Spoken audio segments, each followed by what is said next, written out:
Bonjour, Gabrielle Proulx, alias Verlaine. C'est un grand plaisir de vous rencontrer. Merci d'accepter de passer ce moment avec nous, TV Mauricie et la Gazette de la Mauricie. Auteure, compositrice, interprète, vous offrez quelque chose comme un style musical vraiment différent. Comment vous définissez votre univers musical? On peut définir mon univers musical comme étant rock baroque. C'est un pop rock avec des instruments d'orchestre, on pourrait dire ça, avec des orchestrations, puis il y a aussi un clin d'œil à la musique de film. Ouais, rock baroque. Rock baroque, donc. Vous expliquez sur un de vos médias sociaux que vous abordez chaque chanson comme une chorégraphie avec vos instruments et vos machines. Est-ce que cette manière d'aborder les chansons ça s'approprie au moment de la création, c'est plutôt au moment de la prestation? En fait, cette façon de faire-là, c'est vraiment pour un spectacle en particulier. J'ai monté un spectacle solo avec une technologie de looping. Donc, j'enregistre à mesure des lignes avec différents instruments, puis des lignes de voix. Je construis une trame sonore, fait que je deviens un peu une femme orchestre. Puis ça demande énormément de concentration, puis c'est pour ça que je dois aborder ça un peu comme une chorégraphie. Sinon, on est 8 sur scène de manière... en formule full band, si je peux le dire comme ça. Là. Mais pour le spectacle de ce soir, ça va être en version solo avec du looping. Donc, vous fonctionnez de deux façons, avec 8 musiciens sur scène ou sinon avec vos machines, si on peut dire. Exactement. Puis quand c'est avec tous les musiciens ou même à 4 musiciens, c'est plus rock comme ambiance. Puis quand je suis toute seule, bien évidemment, c'est plus réduit. Il y a un côté peut-être un peu plus planant même, que je pourrais dire sonorement parlant. Puis c'était quoi déjà la question? C'était une affirmation, c'était pas une question. Il y avait deux modes, en fait, pour fonctionner avec vous. Oui, exactement. Oui. Qu'est-ce qui vous inspire? Pour l'écriture, ben j'aime beaucoup les concepts, j'aime l'histoire, la philo, j'aime j'aime faire de la recherche aussi. Donc, je vais parler de mon dernier album parce que c'est lui qui a la démarche la plus complète. Je me suis inspirée du Tarot de Marseille. J'ai trouvé la personne qui a découvert les origines du Tarot de Marseille en France. Puis ça fait depuis 2017 qu'on a une relation épistolaire, lui et moi, on s'écrit. Il m'a envoyé des articles de sa recherche. Il est publié dans les revues universitaires, les revues scientifiques.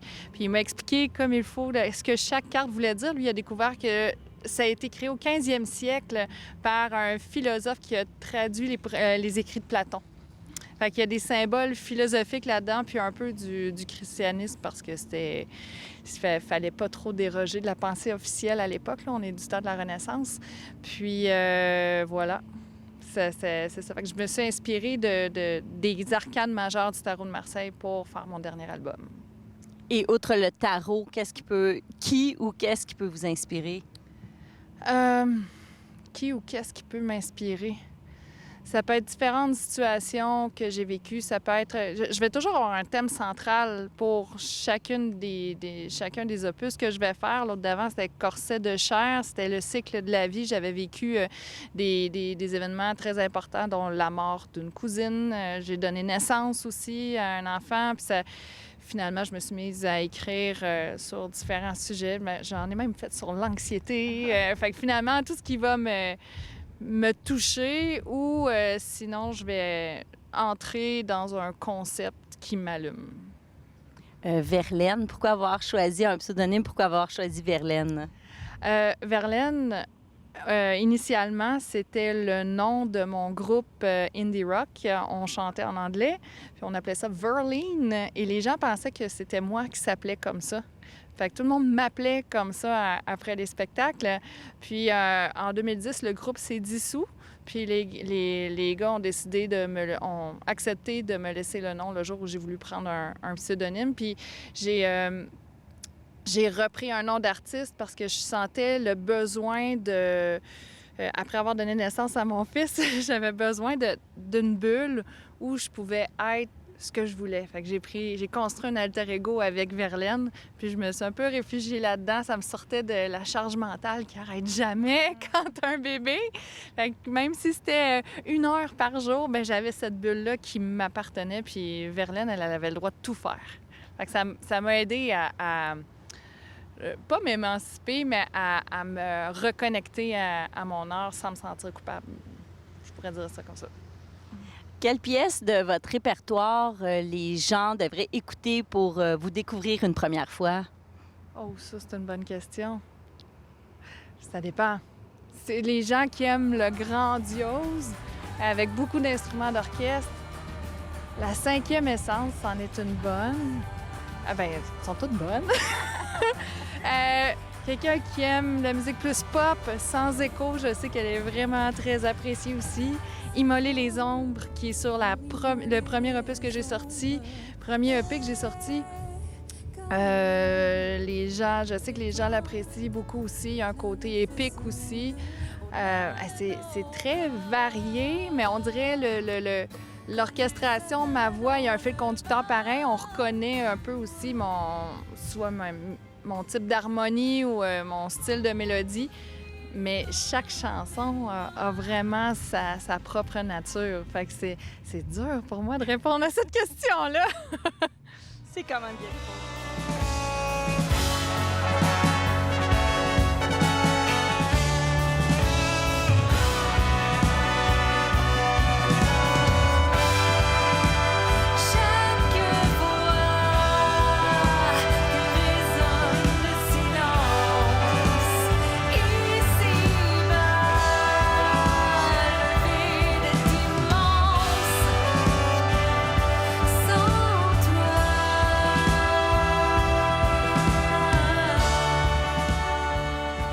Vous êtes également photographe. En quoi les deux passions, les deux métiers, artistes, photographes, peuvent se compléter ou peuvent s'inspirer l'un l'autre?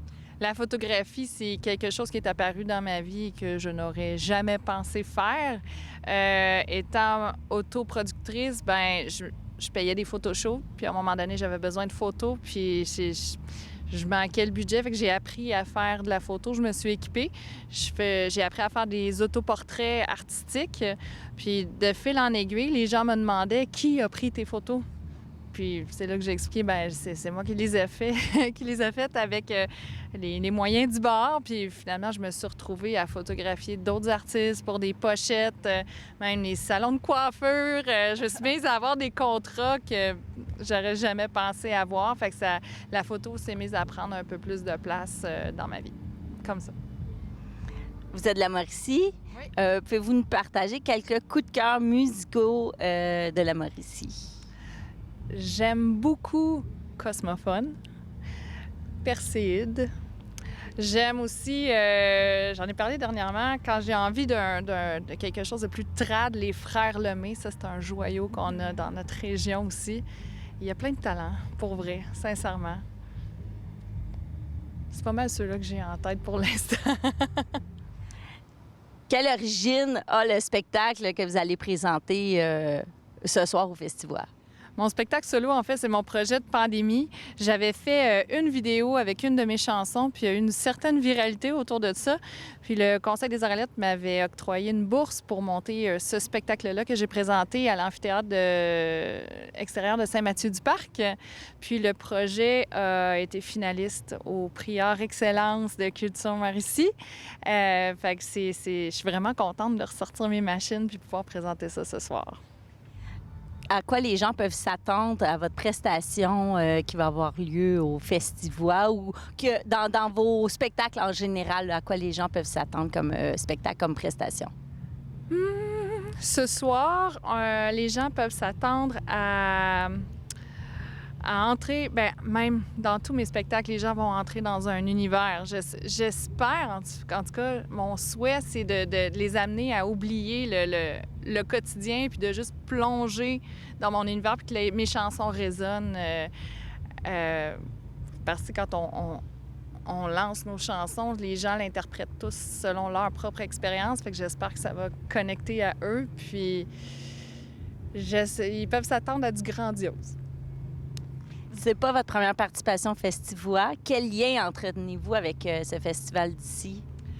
À chaque fois que j'ai la chance de venir jouer, pour moi, c'est un privilège. Je suis toujours contente. Je trouve que c'est vraiment une belle organisation. Puis c'est pas gênant. Pour vrai, là, l'équipe est extraordinaire, l'organisation est fantastique. Je trouve que c'est